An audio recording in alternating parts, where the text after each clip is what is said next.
Olá, hoje é quarta-feira, 19 de fevereiro de 2020. Eu estou aqui para comentar os últimos acontecimentos. Peço que você, se gostar desse vídeo, dê um like. Se não gostar, dê um like, né? E se você gostar, compartilhe nas redes sociais e convide amigos para se inscrever nele, né? Eu estou nas redes sociais, né? No Facebook, no Instagram, @José Neumann Pinto, no Twitter e no meu neumann.com. Bom, eu vou abrir esse comentário hoje falando do estupor que ainda me move quando eu vejo a notícia de que o Congresso está para dar um golpe mortal no governo e provocando uma verdadeira tomada de poder do dinheiro do orçamento, permitindo aquelas emendas de parlamentares que não precisam passar por fiscalização nenhuma, vão direto, 30 bilhões de reais, dinheiro nosso, que vão direto para o prefeito, para o governador do estado, sem serem submetidos a qualquer fiscalização. Pois então, aí me espanta mais ainda. Agora, o governo está fazendo um grande esforço para vetar isso, o que é simplesmente recuperar o que a Constituição manda. Quem manda no orçamento federal é o governo federal, não é o Congresso, nem muito menos os governadores e os prefeitos. Agora, os senadores do MUDA Senado fizeram uma manifestação para o presidente do Senado, Davi Alcolumbre, aliás, não é nem para o presidente, quer dizer, é um movimento deles para evitar que o veto do presidente da República, se vier a ocorrer, seja derrubado. Agora, não está entre esses senadores o senhor Flávio Bolsonaro. O senhor Flávio Bolsonaro andou muito ocupado ontem. Ele publicou no seu perfil no Twitter um vídeo de um suposto cadáver do ex-capitão do BOPE, Adriano Magalhães da Nóbrega, morto na semana passada em Esplanada, a 170 quilômetros de Salvador, no litoral norte da Bahia. A publicação insinua que o miliciano foi torturado antes de ser morto, versão descartada pela necrópsia oficial. Aos 21 segundos de imagem sem áudio, o corpo é apresentado de costas com uma etiqueta em que é possível ler: Adriano Magalhães. Apesar de conter cenas fortes, o senador não avisou previamente sobre o conteúdo das imagens. Enquanto isso, o pai dele, o presidente Jair Bolsonaro, que vinha se mantendo em silêncio, de repente soltou aquilo que o seu adversário, Rui Costa da Bahia, chamou de metralhadora giratória. E agora está exigindo uma perícia independente. Qualquer perícia a mais que se faça no corpo do Adriano é bem-vinda, mas eu duvido que essa perícia seja esclarecedora da cena do crime. A cena do crime são 70 policiais contra um. O homem era um grande atirador, usava uma arma de repetição, né, vários tiros ao mesmo tempo, só que estava cercado por 70 homens. Era possível mantê-lo vivo. E a questão de manter vivo não é manter o bandido vivo. Inclusive, eu esclareço isso num artigo chamado As Memórias Assassinadas de um Ex-Capitão de Milícias. Uma paródia, né, do título de um dos meus livros favoritos, Memórias de um Sargento de Milícias, de Antônio Manuel de Almeida, que é um grande romance, um dos maiores romances da história da literatura brasileira. Eu usei essa paródia, digamos, no título, mas não tem nada de graça, nem tem nada a ver uma milícia daquele tempo, do século XIX, com a milícia do século XXI, né? Pois bem, a questão toda é que há uma briga política. Eu narro isso no meu artigo.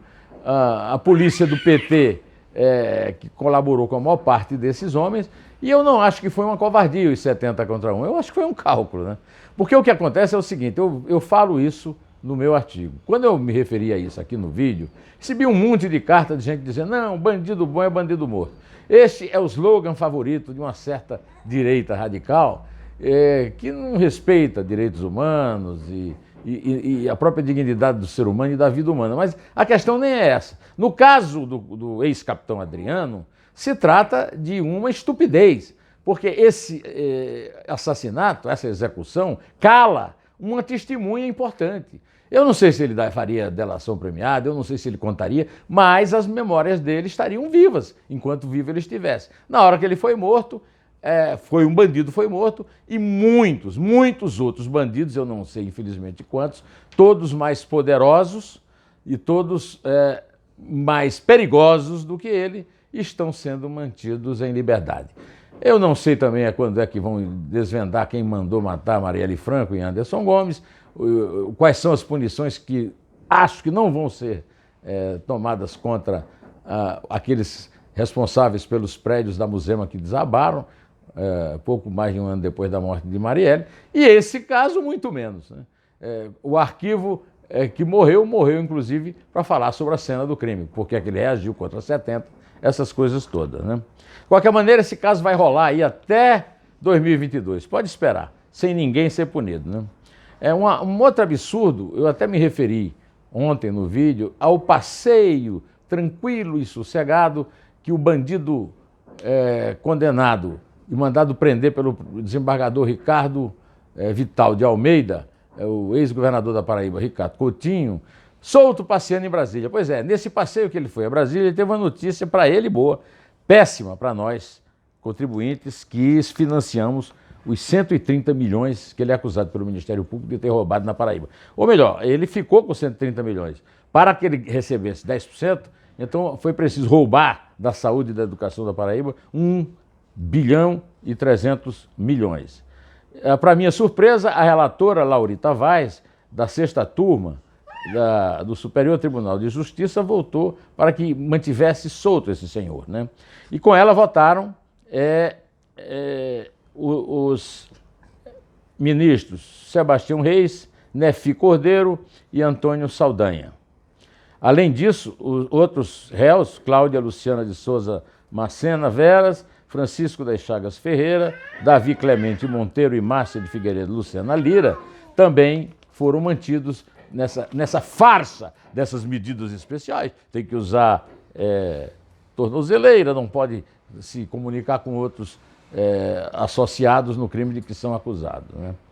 Pois enquanto isso, o juiz Marcelo Bretas está sendo alvo de uma perseguição, de vários processos contra o comportamento fora completamente do esquadro que ele teve ao comparecer à inauguração de uma alça da Ponte Rio-Niterói para a linha vermelha no Rio, solenidade a qual compareceram o presidente da República e o prefeito Marcelo Crivella.